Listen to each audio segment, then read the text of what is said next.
আজকে লাঞ্চের জন্য বানিয়েছি, দেখতে ভালো লাগছে। আজকে লাঞ্চের জন্য বানিয়েছি কড়াই চিকেন। আমার ছেলে আজকে মুখ ভার করে স্কুলে গেছে, তাই তাকে খুশি করার জন্যই বানিয়েছি। আর এই উচ্ছে চচ্চড়িটা একদম অভিনব, মানে বহুদিন পর বানালাম। এটা আমার শাশুড়ি মায়ের শেখানো আর কি রেসিপিটা। আমি যখন প্রেগনেন্ট ছিলাম, কোনো কিছুই খেতে পারতাম না, তখন ওনার হাতের এই উচ্ছে চচ্চড়িটা সত্যি কথা বলতে কি আমার মুখের হাসি ফোটাতো। ভীষণ ভালো লাগে এই চচ্চড়িটা খেতে। আর যাদের একটু শরীর খারাপ থাকে, জ্বর টর হয়, মানে ভাইরাল ফিভার টিভার, মুখে অরুচি হয়ে যায়, তাদের জন্য তো অনবদ্য এটা একদম। গরম ভাতে প্রথম পাতে খেলে এর মানে জুড়ি মেলা ভার, সত্যি কথা বলতে কি। আর একদিকে কড়াই চিকেনের প্রস্তুতি চলছে। আমি কড়াই চিকেনের জন্য মাংস কষানোর যে প্রিপারেশান থাকে সেটা করছি। তো দুটো রেসিপি আজকে বানিয়েছি, দুটো রেসিপি অসাধারণ হয়। আর একদিকে আমি প্রথমে আগে কড়াইতে তেল দিয়ে, একটু বেশি করে তেল দিয়ে ক্যাপসিকাম আর পেঁয়াজকে চৌকো চৌকো করে কেটে ভেজে নিয়েছি। ওই তেলের মধ্যে দিয়েছি জিরে, তেজপাতা, শুকনো লঙ্কা, গোটা গরম মশলা ফোড়নে। আর দই দিয়ে মাংসটা তো মাখিয়ে রেখে দিয়েছিলাম বেশ 1 ঘন্টার বেশি, 1.5 ঘন্টার মতন আর কি।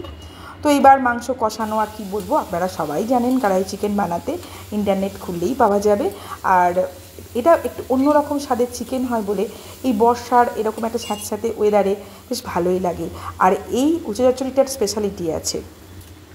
উচ্ছে আর বেগুনকে কেটে নিয়ে নুন হলুদ দিয়ে একটু ভেজে নিচ্ছি। হ্যাঁ, অবশ্যই একটু তেলেতে 5 ফোড়নটা একটু বেশি পরিমাণে দিতে হবে। 5 ফোড়নের গন্ধটা এই চচ্চড়িতে ভীষণভাবে ভালো লাগে আর কি। তার সাথে একটু শুকনো লঙ্কা, মানে কাশ্মীরি লঙ্কার গুঁড়ো, আর একটু সামান্য চিনি দিলাম। তেঁতোর সাথে মিষ্টির স্বাদটা বেশ কম্বাইন হবে আর কি। আর এই যে স্পেশাল এই আচারটা, এটা আমার একটা সম্পর্কে বলতে পারেন ভাই, দেওর, যাই বলুন, আমাকে গিফট করেছে। কারণ আমি একটুখানি এরকম মুখরোচক খাবার দাবার খেতে ভালোবাসি এবং তিনিও সেটা নিজেও ভালোবাসেন। তাই তিনি যা যা কেনেন আমাদের গিফট করেন মোটামুটি। তো এই আচারের তেলটা হচ্ছে আসল উপকরণ। আর এই আচারটা, এটা আমার শাশুড়ি মা কিন্তু দিতেন।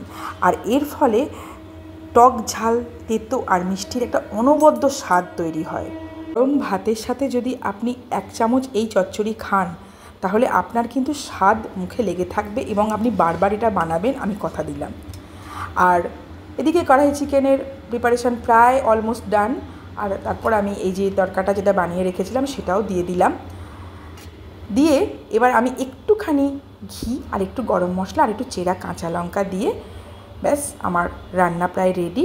এটা আমি আমার মানে ভালো লাগে বলে দিয়েছি। ঘিয়ের একটু সামান্য গন্ধ আর কাঁচা লঙ্কার গন্ধ মাছ মাংসে দেখবেন একটু দিলে ভালোই লাগে। ব্যাস আমার কড়াই চিকেন আর উচ্ছে চচ্চড়ি রেডি। হঠাৎ করেই আজ মায়ের কথা খুব মনে পড়ে গেল, তাই ওনার রেসিপিটাই বানালাম।